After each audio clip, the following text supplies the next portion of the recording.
And this is my pantry. This is where I keep all my dry goods, my canned goods. And I don't have a lot of canned goods, but as much as most everything I do up here is fresh, I plan the menu, I shop that day. Every once in a while I do get a call, you know, I have to do something quickly. So I want to make sure I have a lot of things on hand. I have some dry pastas, I have a selection of vinegars and oils and a lot of different seasonings and even a good bottle of barbecue sauce. A few cake mixes and such, just so for those times when I might have to do something quickly and I don't have time to run back to the store. I go through here about every 6 months, if not more often, just to make sure that everything is fresh, that it hasn't expired, and if it has, of course, I get rid of it. But things don't last in here too long. We're pretty much rotating them out all the time. It's just that, you know, like at home, you want to have certain things on hand so that if you have to put something together quickly, you can. Again, it's about being organized, which being organized is not difficult. Getting organized might be if that's not something you normally do. And then we come in to the main part of the kitchen, and again, I've said, and I've done it, I can cater 200 people out of here. And how can you do that out of an average sized kitchen? Know what you're doing, keep the counters clear. This stuff is here because it's going home with me. Other than that, I don't have appliances on the counters. Everything is washed, dried, and put away as I use it. I'm kind of showing you now from just the remnants of the last show. And then in your kitchen, you want to kind of compartmentalize. This is my prep area. So anything I might use for prep is stored right here. I have a selection of knives and utensils. So I could be standing here working and literally pulling things out with the other hand. Down here I keep pots, pans, baking sheets, cutting boards. So really from this spot, I don't have to move too much to get what I need. And same thing over here, things that I will need at the stove. So all within this small area, everything I need is right to hand, so I'm not putting on extra miles running around the kitchen looking for things. So then we get into, we do a lot of serving. We serve big meals. We serve a lot of courses. So then we get into things like this. Now, normally people would probably say, well, that's something you don't use all the time, so shouldn't. No, these we use all the time. So I keep a big supply. We use them for appetizers, for desserts, fruit salads, you name it. So those little things get used a lot. Then over here, we just get into our regular serving pieces, plates and such. Again, it's all very easy to hand, and it's nothing special. This is not commercial grade cabinetry or anything. It's just right there where I need it when I need it. So when we're having a big event, all the plating and such is done right here, so we can go straight out to the dining room. Sorry about that. Dinner plates, bowls, that sort of thing. So as you see, I can be over at the stove working, doing my thing. My servers are right here. The food's coming at them. They've got the plates they need right there. It's going straight out the door. Now, if we're catering and going off-site, of course, we're not using all the plates and such. Same premise. I'm doing all my cooking there, and the big pans and such that will be delivered are being prepped right here, and they go out the door. So it's not a big mystery. Now, every once in a while, again, probably about every 4 to 6 months, I do go through, take each shelf off, wipe everything down, because even though it's kept closed, you know, it can still get dusty. And to double check and make sure everything was, you know, I don't have water spots and such. There's nothing worse. I mean, usually right before a wine dinner, we're in here polishing wine glasses, because no matter what we do, we end up with water spots. And we don't like to serve them that way. So that's how we do what we do here in the kitchen. When we come back, I'm going to talk a little bit about organizing menus and grocery lists and saving time, because that is a big component, especially when your life is as busy as mine. And I'm, you know, between my husband and I, always trying to figure out how we can get together at some point in the day. And so we're going to talk about that when we come back. So in the meantime, I'm going to finish, get some more cleanup done, and I'll see you in a few.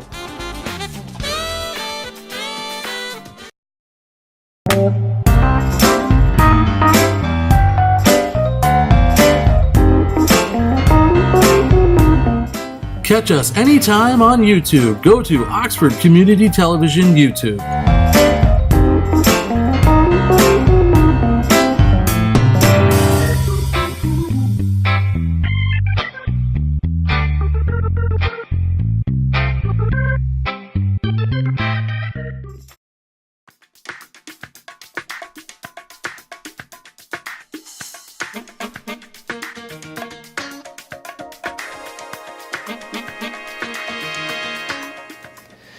So a little bit about my process. And these are things, as I said, people keep asking me about. How do you prepare? A couple weeks ago, I had my private clients that I cooked for on Sunday and Monday.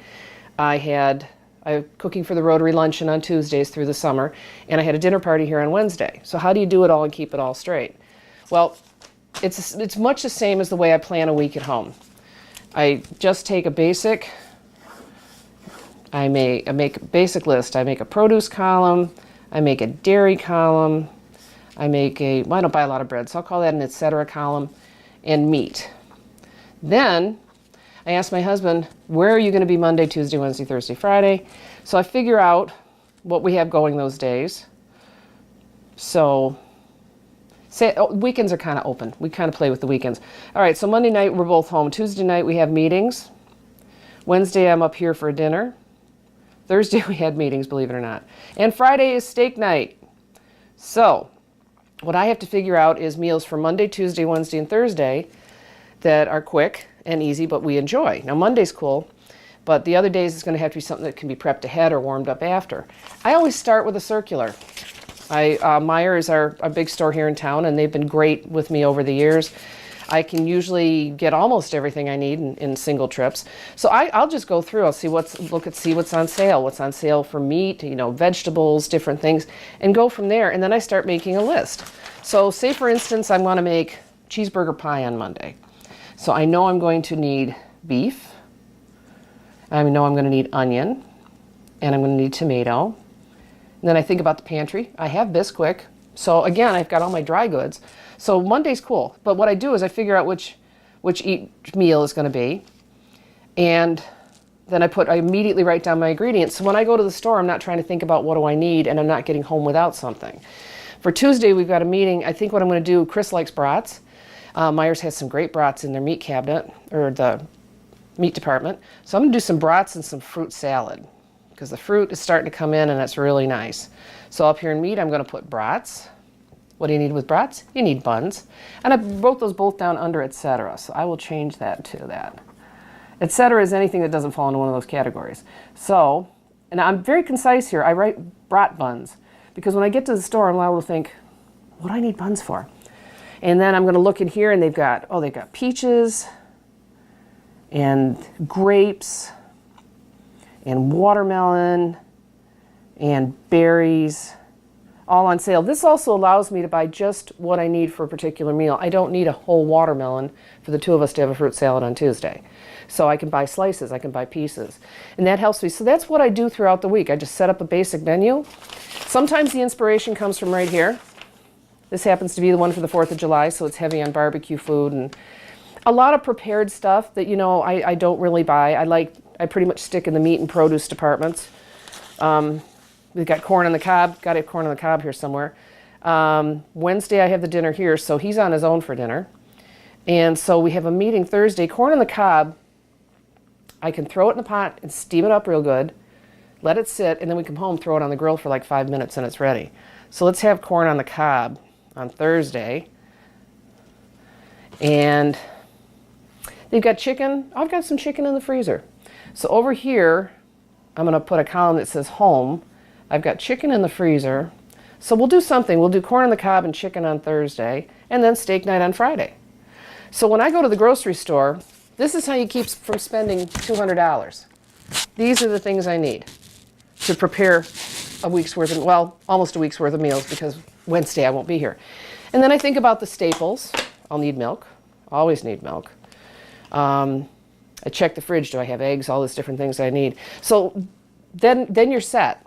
Then you can hang this right up on your fridge. Of course, it will be neater when you do it. And then when you come home from work or you come in from wherever you're going, you don't have to think about it. Okay, Monday night, we're doing a cheeseburger pie. It takes 25 minutes and you're done.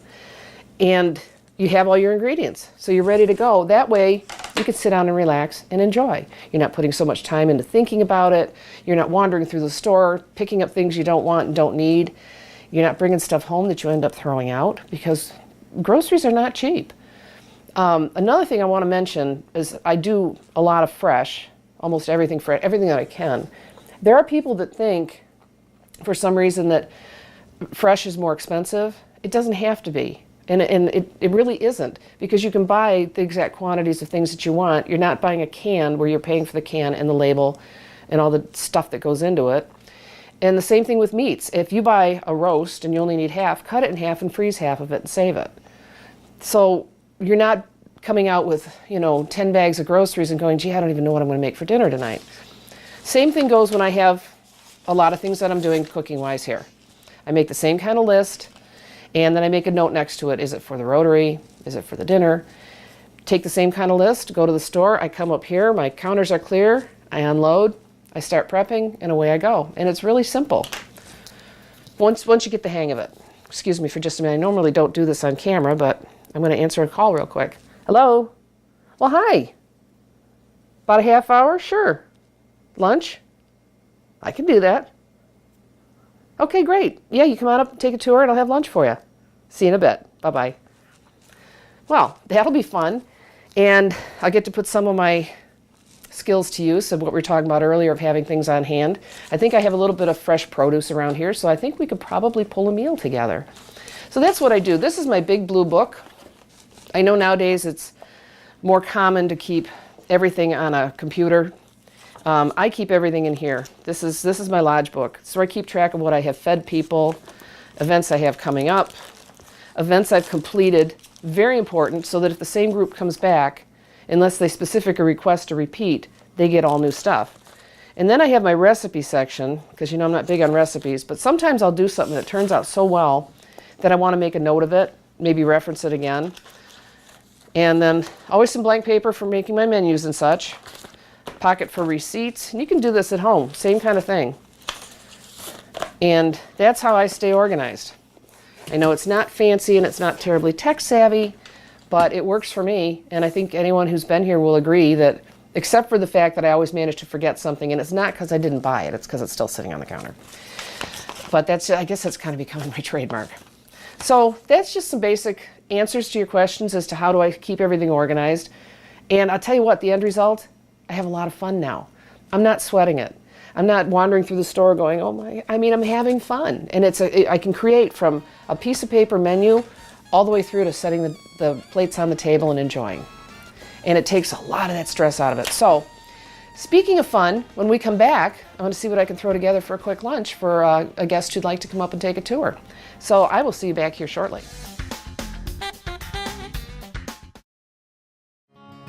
There's a lot of history to Oxford.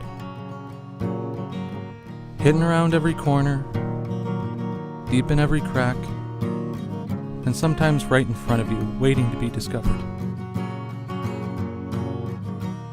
If you just dig a little, you'll find the great history of our beautiful town. Welcome to historic Oxford. I call you and say, I'm with the IRS. You owe back taxes, and if you don't pay today, you're going to jail. You can fix this by sending cash. Did you actually believe me? Too smart to fall for it? Well, last year, Americans paid $100 million to guys like me. 1 in 6 people were scammed. Can you believe it? Well, you shouldn't. I just made that up, too. You are a little gullible.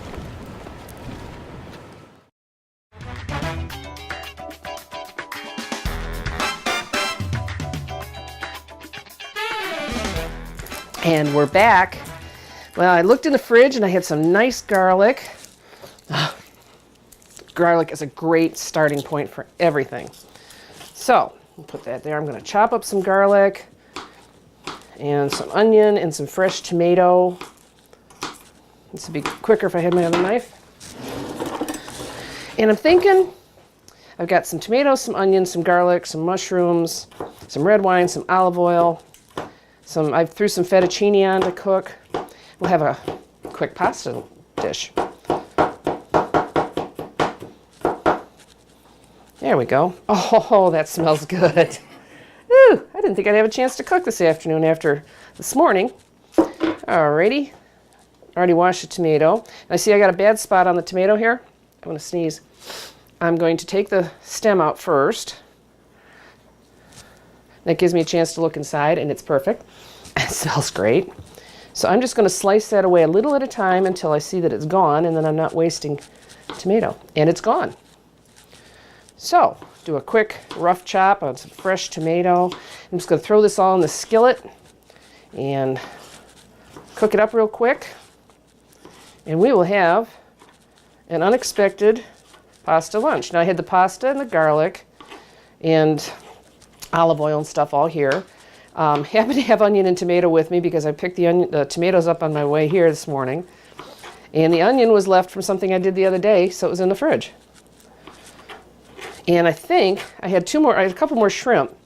I threw them there to defrost them. I think I'll chop those up and throw them in too. So the thing about this, the pasta has to be cooked through, but none of this other stuff has to be terribly cooked. It's almost like I'm just heating it. So that's what makes it so quick. And again, fresh. I got probably some canned biscuits in the fridge that I can throw in the oven. Oh, that smells fresh. Some leftover mushrooms, which I'm always glad to get rid of because, as I've mentioned before, I'm not a big fan. But I like using them, and they certainly do seem to add a dimension to flavors and such.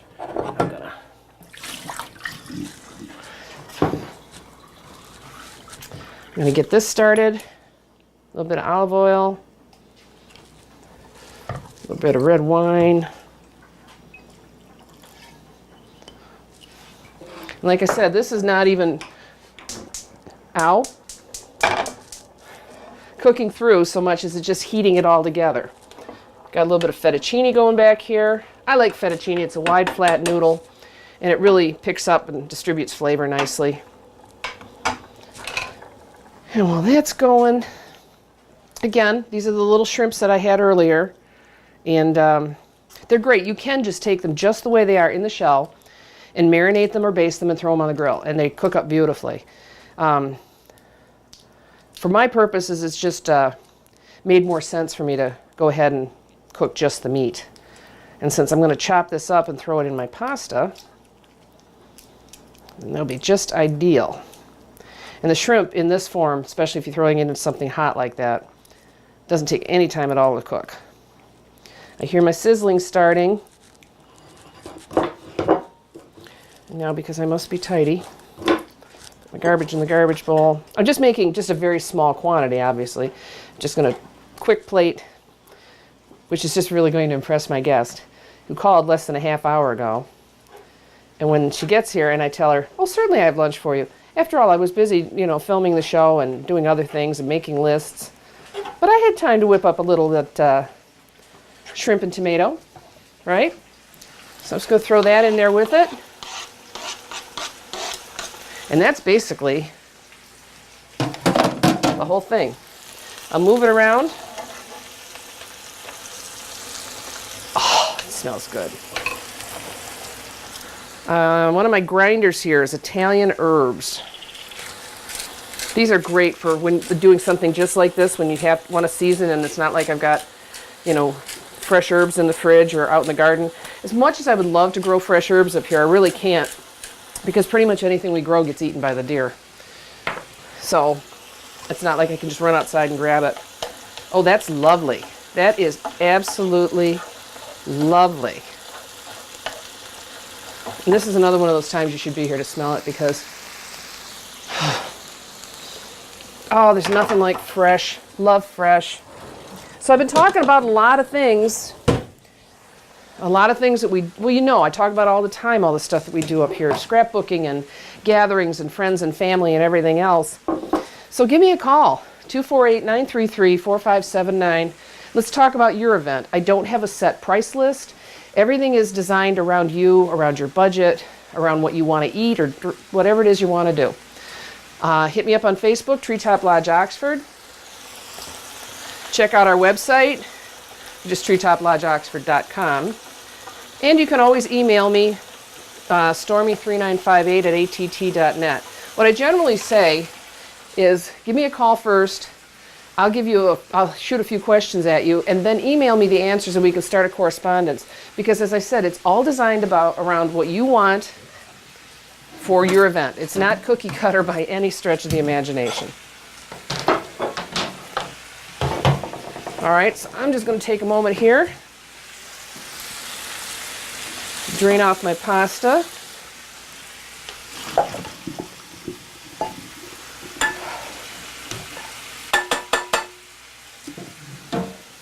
Make a nice little bit of pasta on the plate. Oh, I couldn't have planned that much better. And I just heard a car, which means just about the time we wrap up, lunch is ready. And it's time for me to impress my guest. Look at that. Is that beautiful and simple and absolutely luscious? Tomato, onion, garlic, red wine, olive oil, a little bit of shrimp, and a quick, I didn't even use salt and pepper. Just a little bit of the Italian seasoning, and we were all set to go. And I don't have a fork handy, so I'm going to use this. So I want to taste, even though it's piping hot.